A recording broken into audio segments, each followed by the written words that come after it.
This is Jamie Drummond for Good Food Revolution. And once again, we have the marvelous Emily Pearce joining us. How are you this evening, Emily? Hi, I'm great. How are you, Jamie? I am all the better for seeing you, it has to be said. Now, Good. we are here tonight to talk about something quite special. Coterie 72, this box just arrived. This will be an unboxing video. I have opened it a little just to have a peek, but we'll pretend it's not been opened. Okay, that's fine. We can roll with that. So as I'm opening it up, tell me a little bit about Coterie 72. Yeah, so Coterie 72, well, I mean, just in the name, what's in the name? Coterie, it's a French word. It sort of means like a group of like-minded individuals, sort of the same interests, which I think we all do as wine lovers. And 72 is the number of bottles of wine that you would get in a year. So it is a monthly, look, clever. It is a monthly lifestyle box that is a subscription, and it's accessorized with wine. So it comes with a handy dandy. You got both of them, Jamie, because you're special. But you would usually just get one. Okay.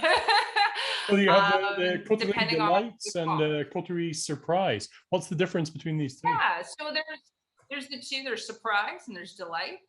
They're different price points. You have the Delights. Ooh. And in them, you know what, for me, honestly, and you've been working in wine and hospitality for so long, it's so much about contextualizing wine, and when you remove all the context around it, it's just booze in a way, right? So by putting context around it and sort of elevating your everyday lifestyle, that's where it becomes exciting and interesting. So in the book, there's a little bit about the wine. Maybe it's the region. Maybe it's about sustainability in California. Maybe it's about, I don't know, whatever it might be, volcanic wines. There's some tasting notes. There's a Tuesday night wine, a Saturday night wine, and some takeout options as well. And you'll even see there's like movie and Netflix options that come in the pairings as well. So it's a whole sort of end-to-end thing.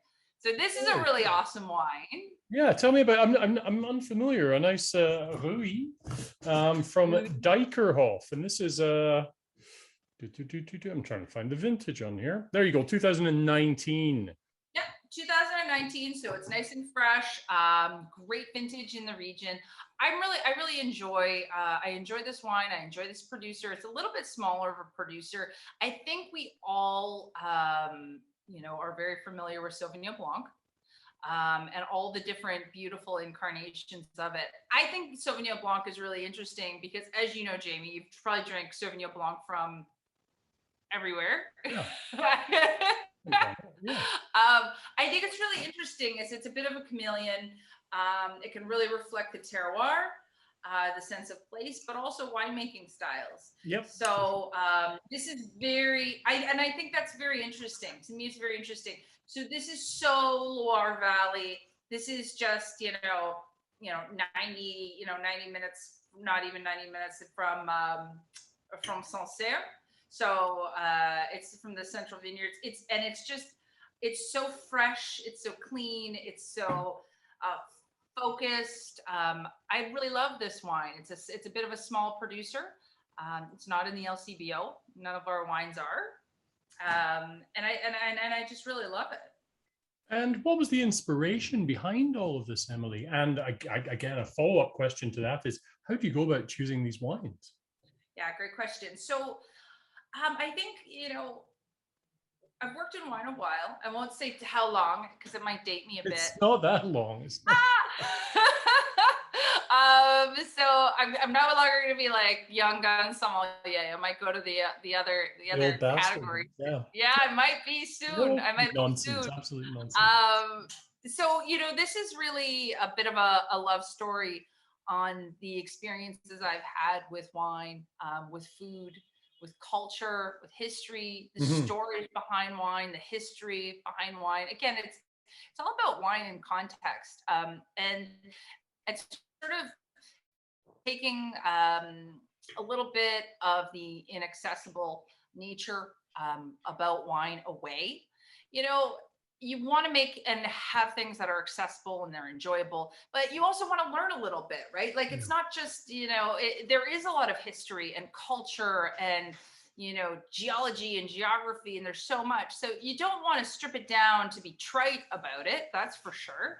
But you do want to make it accessible. And so I wanted to be able to deliver that kind of experience where it is, every day, little bit upmarket lifestyle box, and that's what Coterie is, and just being able to communicate my experiences with it, and what's in the box, which is in what's in every box.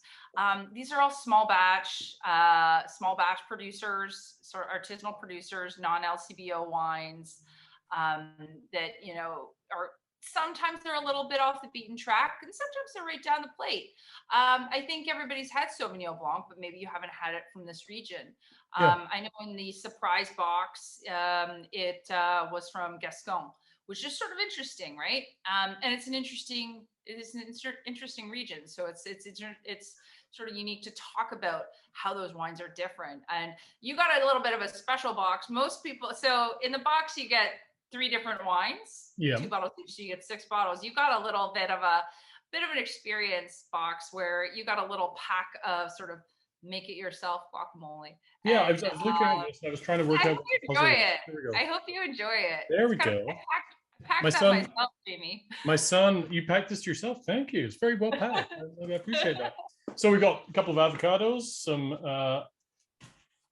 lovely onions, sweet onions, tomato, lemon, some spice, some garlic. This is perfect. Yeah. My son is a big guacamole fan. And when you've got something like this, what would you suggest pairing it with would it be with this particular wine? Yeah, so it's with that particular wine. So and you know what, I like that pairing so much, because sometimes like French wines, old world wines, they can be a little buttoned up.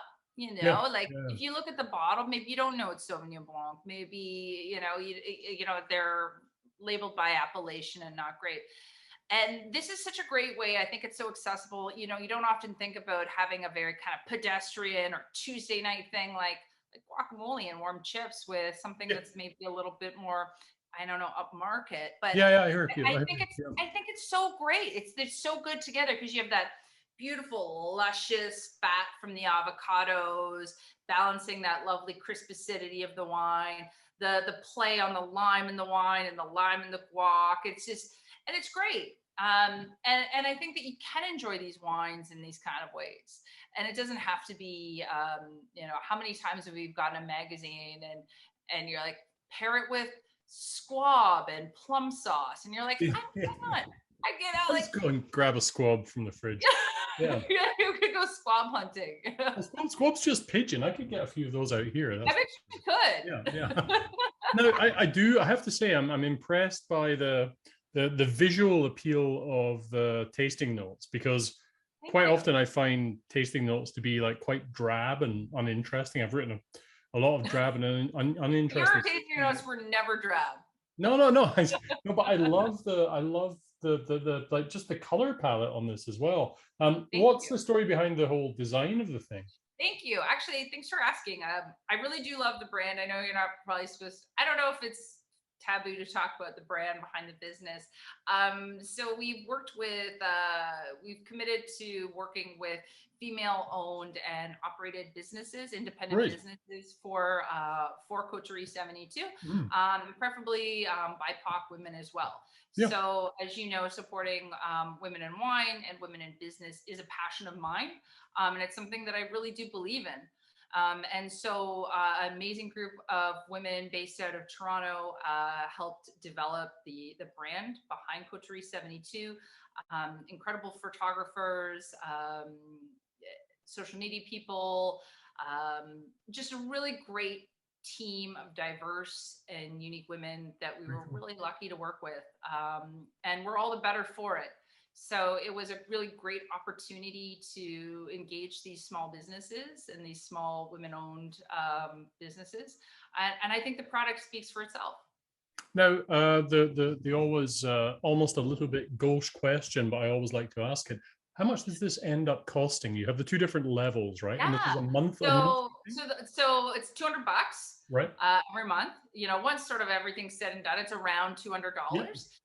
And then around $300 for the Delight box. Okay, and is that a little bit more upscale wines for the Delight box? Okay. Yes, yeah. And this is a monthly thing? It's a monthly thing. Right. And you'll even see like the little QR codes in your box. So you can scan the QR codes. It takes you to the website.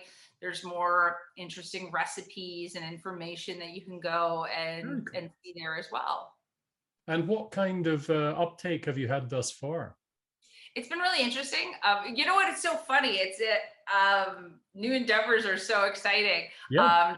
The learning curve has been pretty steep. Let me tell you, I didn't know anything about the corrugated box industry before I started. Right. Okay. Yep. But I can tell you about the global supply chain behind corrugated boxes now. We've had a really positive response, especially from the wine community. Everyone's been really supportive. Great.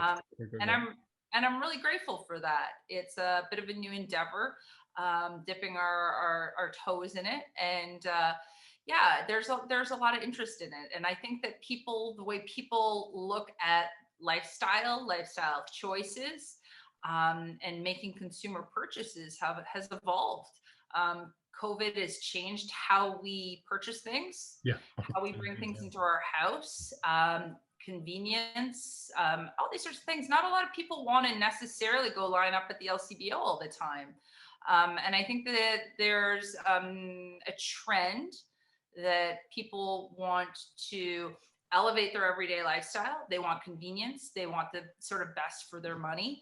That's sort of where we fit in. And you see that happening in like everything, whether it's food kits, whether it's, soap of the month, whether it's whatever it might be.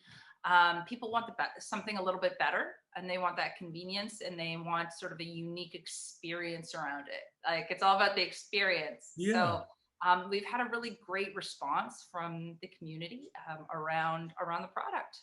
Brilliant. Now, if people were interested in signing up or finding out a little bit more about Coterie 72, where would they be going? They would be going to the internet.